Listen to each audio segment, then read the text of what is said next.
Muy buenas tardes. Un saludo para toda la audiencia. Mi nombre es Jorge Cruz, soy el director de estudios sectoriales de la Contraloría Delegada para el Medio Ambiente, la Contraloría General de la República de Colombia. Hoy me encuentro en la grata compañía de la doctora Sandra Lorena Flores. La doctora Sandra Lorena es médica cirujana especialista en gerencia de servicios de salud y en gestión pública, y además es candidata a magíster en gobierno. Y ha ingresado a ser parte de nuestro equipo en la Contraloría Delegada para el Medio Ambiente. Y desde su quehacer nos coayudará a fortalecer una línea muy novedosa que toma cada día mayor importancia y es lo que hemos conocido como accountability ambiental. En esta primera charla hablaremos acerca del marco conceptual en torno al accountability. Doctora Sandra, empecemos por definir un poco qué es el accountability. Bueno, Jorge, muchísimas gracias. Espero que esta teleaudiencia que nos acompaña, que seguramente está representada por las gerencias territoriales y por las entidades fiscalizadoras superiores, que hacen parte no solo de la Organización de Entidades Fiscalizadoras de América Latina y el Caribe, sino del mundo, pues pueda encontrar en esta charla dinámica elementos suficientes para implementar el tema de accountability. Bueno, Jorge, en términos de accountability ha habido una discrepancia muy interesante que ha sido eminentemente nominal, y es que hay quienes pretenden traducir el término como rendición de cuentas, que sería una traducción un poco minimalista. Sin embargo, el concepto de accountability es mucho más ambicioso, porque no se supedita simplemente a cumplir con el principio de transparencia que debe regir a la administración pública en conexidad con el principio de publicidad, ni al simple ejercicio de información de gestión mediante la cual las autoridades gubernamentales rinden cuentas a sus representados, sino que va mucho más allá. El accountability es una relación muy especial que es propia de los regímenes democráticos representativos, a diferencia de lo que sucede en los regímenes populistas o en las democracias delegativas, en donde esa delegación de poder no es ciega, ¿sí? Y en donde la ciudadanía, la sociedad civil, está en condiciones de deliberar y de controlar, de ejercer unos mecanismos de contrapeso frente al quehacer gubernamental para garantizar que sea transparente, que sea legítimo y que la brecha entre las demandas sociales y ese quehacer sea cada vez menor. Okay. ¿Y cuántos tipos de accountability? Ok, bueno, en América Latina hay una literatura muy profusa y muy interesante en la materia. Uno se remite a O'Donnell, a Isunza, a Perusotti, a Ackerman, y encuentra que hay no solo una tipología, sino una subtipología, ¿sí? Así uno puede hablar del accountability vertical cuando hay una relación entre un agente gubernamental y un agente externo, que generalmente es societal.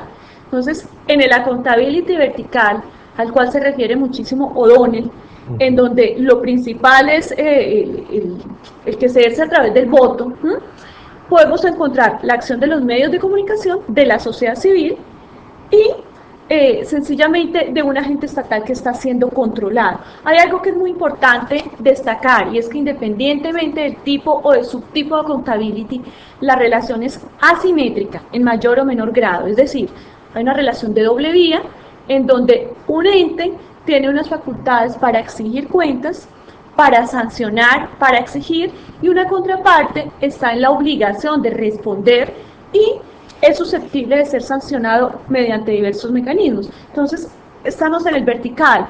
¿Cuáles serían esos mecanismos sancionatorios? Uno es el electoral, que es la famosa teoría del voto económico, en donde a través de ese voto se materializa o el premio o el castigo de una gestión que fue exitosa o no. La otra tipología que es muy importante es el famoso accountability horizontal, en el cual nos inscribimos como entidades fiscalizadoras superiores, en donde presume que hay más simetría en ese control y son dos agentes estatales, ¿sí?, que están controlándose uno a otro. Es el caso de las contralorías, procuradurías, entidades que están legalmente facultadas. Sin embargo, aquí hay una diferencia sutil. Hay entidades que hacen accountability horizontal de balance o accountability horizontal por designación. El de balance sencilla y llanamente es cuando se debe a una situación coyuntural. Es lo que sucede cuando la Defensoría del Pueblo entra a mediar en un caso de vulneración de determinado derecho individual o colectivo. Y estamos hablando de una accountability horizontal por asignación, como en el caso de la Contraloría General de la República y demás entidades fiscalizadoras, cuando legal, constitucionalmente, hay una asignación específica, se tiene la estructura y el grado de profesionalización a nivel de talento humano que eso connota.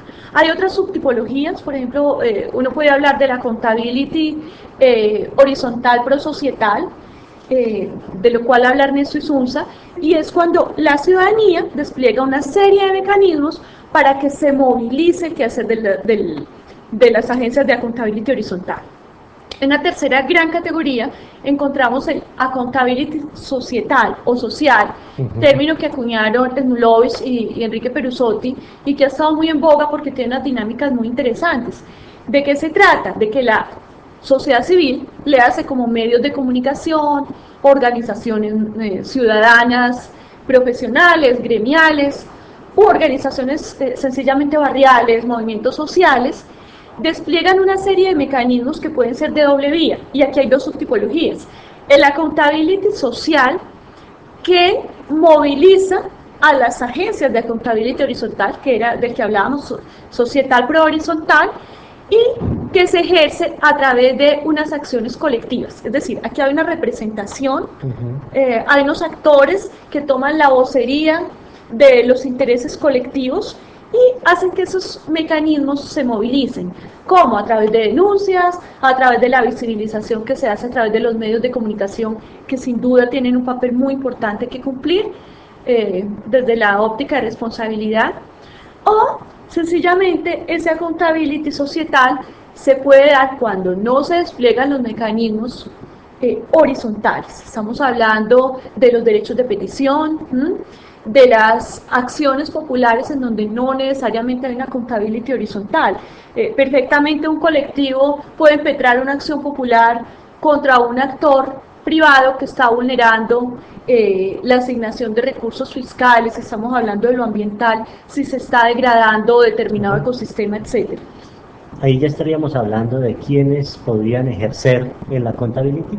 Sí, en buena medida, porque es que la accountability no es solamente potestativo de los actores institucionales, sino también societales, y es muy importante porque cuando uno habla de gremios es como si pensara que no son sociedad civil, y de hecho el concepto de sociedad civil ha estado en un limbo. Sí, a mí me gusta muchísimo aterrizar en la definición del Banco Mundial, porque lo ubica como ciudadanía en general a través de organizaciones no gubernamentales, lo cual connota un grado de organización y permanencia en el tiempo, y una misión de movimientos sociales que pueden ser contingenciales o no, y de los medios de comunicación. Pero fíjate que este accountability connota muchas acciones porque hay además unas dimensiones, ¿sí?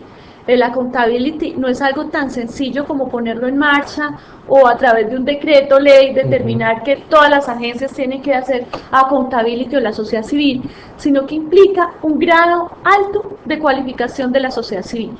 Es decir, uno no nace siendo ciudadano, como decía alguien, eso no es una condición congénita ni que se adquiere con la cédula de ciudadanía, sino que hay que aprenderlo y se logra desde el colegio. De allí que este concepto tenga que estar inmerso en los proyectos educativos institucionales. En el nuestro ya está, desde el Ministerio de Educación, pero sin duda falta mucho para que entendamos que el saber, el hacer y el querer pueden integrarse de manera holística para que nuestros niños se faculten como ciudadanos en ejercicio pleno de sus derechos. Entonces, la accountability tiene unas dimensiones que los estudiosos del tema han establecido como el enforceability, answerability y responsiveness. ¿A qué hace alusión el concepto de answerability? Es traducido como respondabilidad, sigue siendo un anglicismo, Pero a lo que alude esta dimensión es al principio de transparencia, es decir, cómo yo voy a publicitar mi quehacer como actor gubernamental.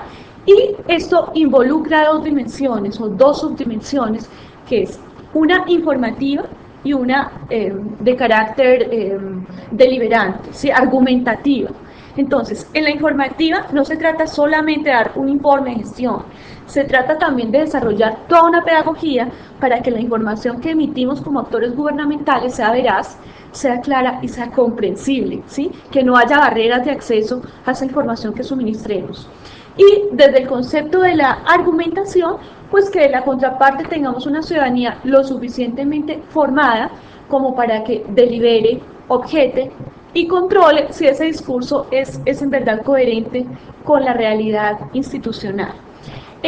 Una segunda dimensión que es muy importante es la que se ha denominado enforceability, que es fundamental, ¿sí? Es decir, si no tendríamos agencias sin dientes, agencias sin capacidad de sancionar, el accountability sigue siendo absolutamente etéreo.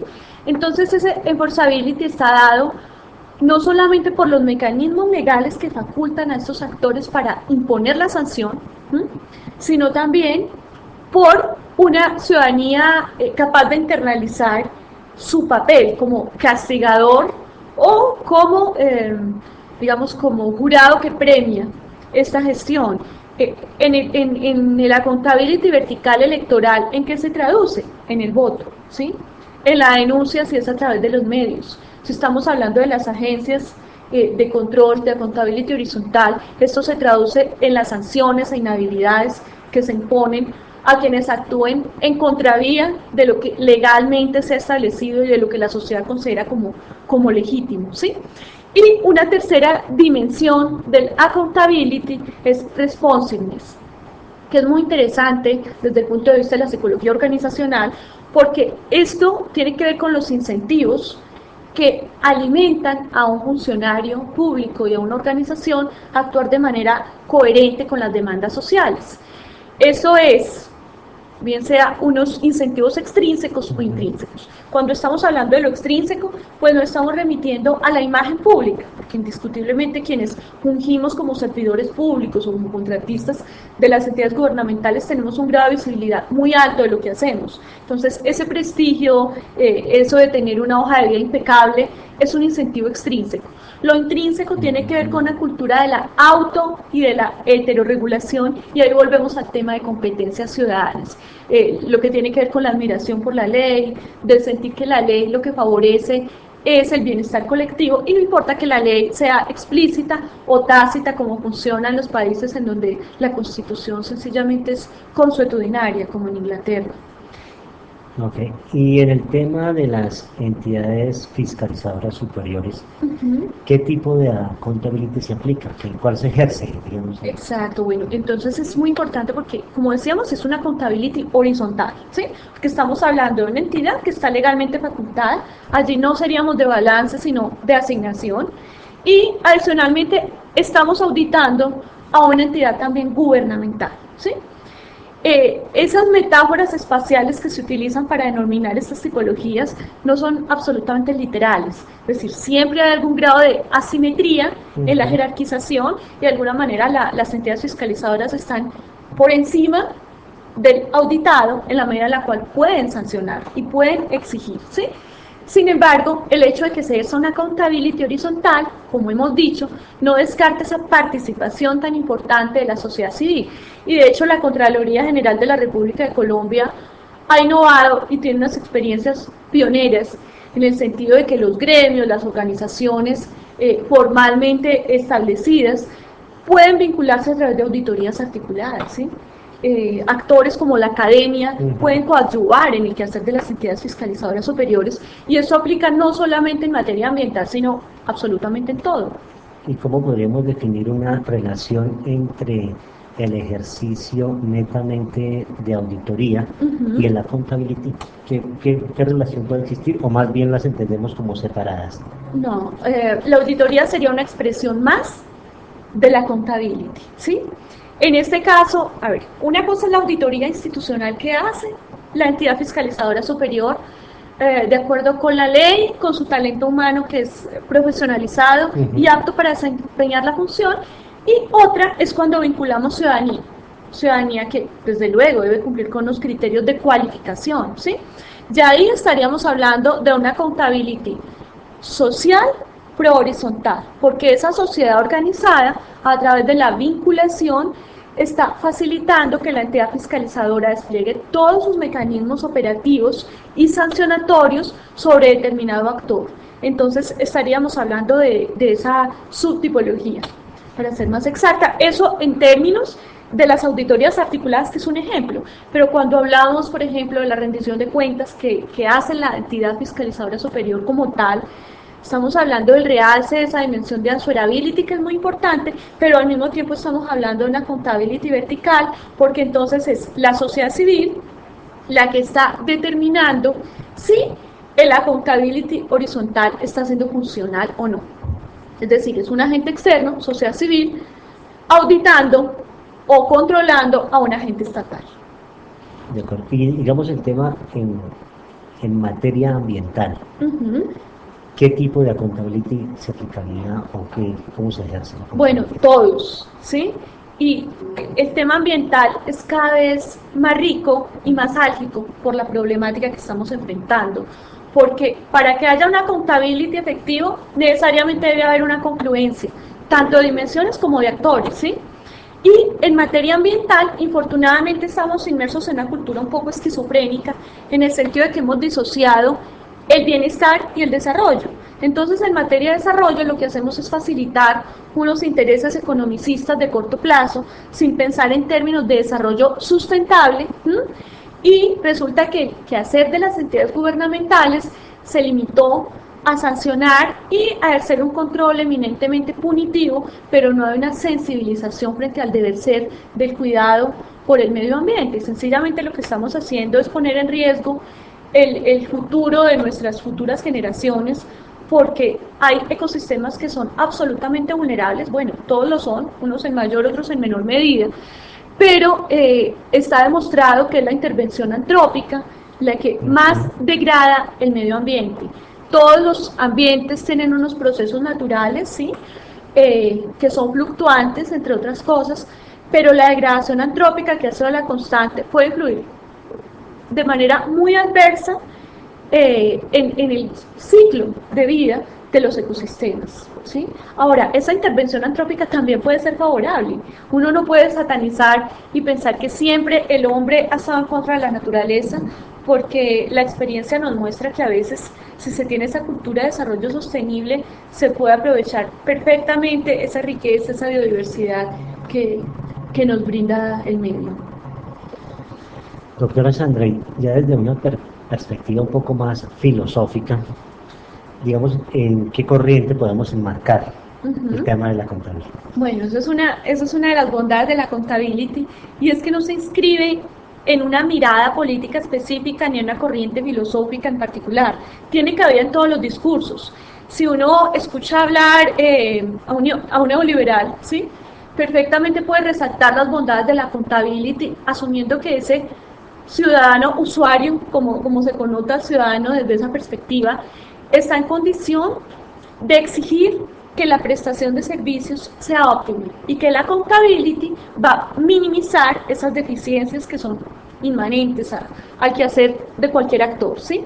Si lo vemos desde la perspectiva de la profundización democrática, evidentemente la accountability mejora la calidad de la gobernanza y crea un vínculo muy especial entre gobernantes y gobernados, y por consiguiente consolida la legitimidad. Si lo vemos desde el discurso de los derechos humanos, es claro que si tenemos una ciudadanía cualificada, si hay unos espacios formales de accountability, que obviamente sí están en relación con el diseño democrático, pues lo que vamos a tener es que van a cerrarse un poco más las brechas entre las diversas clases sociales y le vamos a estar apuntando a la equidad, ¿sí?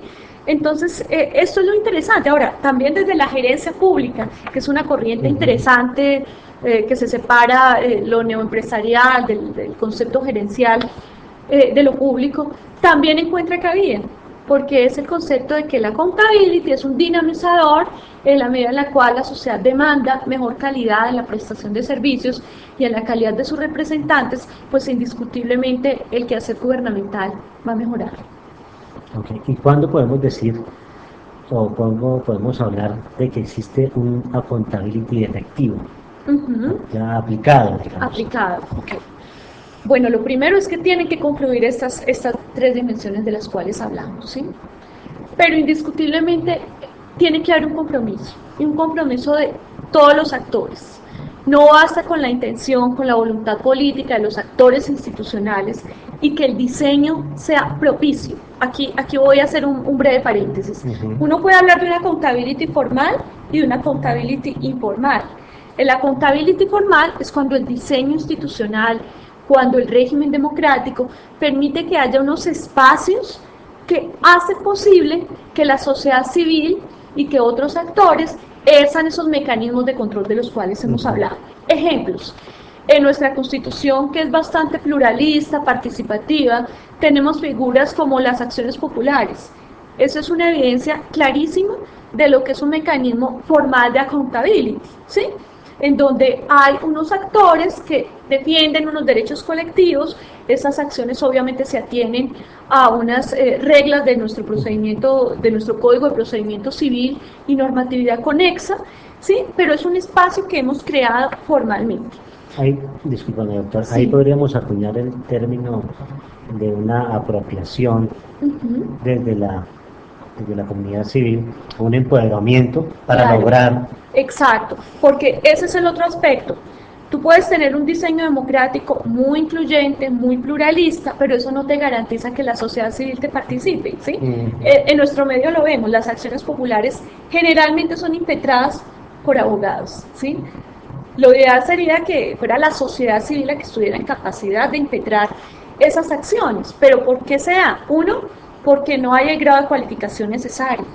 Dos, porque hemos caído infortunadamente, y no solo en Colombia, sino en América Latina, en un fenómeno de desesperanza aprendida, en donde parece que no siempre se tiene voz ni voto en el diseño, ejecución y monitoreo de una política pública. Pero necesariamente el hecho de que existan esos espacios de accountability formal es un espacio que posibilita el que se materialice. Los otros espacios son informales y eso ocurre más cuando estos mecanismos formales no existen o en regímenes muy represivos. ¿Qué tiene que hacer una población a la cual se le ha limitado su capacidad de expresión, su voz de protesta, su voz de denuncia, la libertad de prensa que es tan importante en nuestras democracias? Pues sencillamente recurrir a mecanismos informales como las marchas, las protestas, otra serie de ejercicios que tienen una gran carga simbólica, pero cuya pretensión finalmente va a ser la misma. Entonces uno puede hablar de que hay una accountability efectivo siempre y cuando concluyan una serie de mecanismos que garanticen que se den esas dimensiones de las cuales hemos hablado y un compromiso de los actores, pero para que haya compromiso también tiene que haber cualificación y tiene que haber un cambio en la cultura ciudadana. Hay autores muy interesantes, uno puede hablar de Verbaini, por ejemplo, que han hecho unos estudios más en el campo de la participación política, pero más para hablar del voto sofisticado y del voto campesino, como ellos le denominan, pero que en últimas concluyen que hay sociedades que están mucho mejor capacitadas desde el punto de vista de ciudadanía, de sus competencias como ciudadanos, y que definitivamente estas sociedades pues van a tener un nivel de desarrollo mucho mayor. Ahora, no siempre la predisposición a participar en las diversas dimensiones de la vida pública es equiparable al conocimiento que se tiene sobre el Estado. Por ejemplo, hablando de competencias ciudadanas, el informe PISA del año 2010, que evalúa un ranking de los estudiantes, fue muy interesante porque nos ubicaba muy mal a los países latinoamericanos, ¿sí? Hubo 4 países de América Latina que participaron, entonces cognitivamente no estábamos nada bien, ¿sí? Nuestros chicos poco sabían del diseño democrático, de la institucionalidad, de los mecanismos de participación, pero en cambio sí tenían una gran predisposición a participar.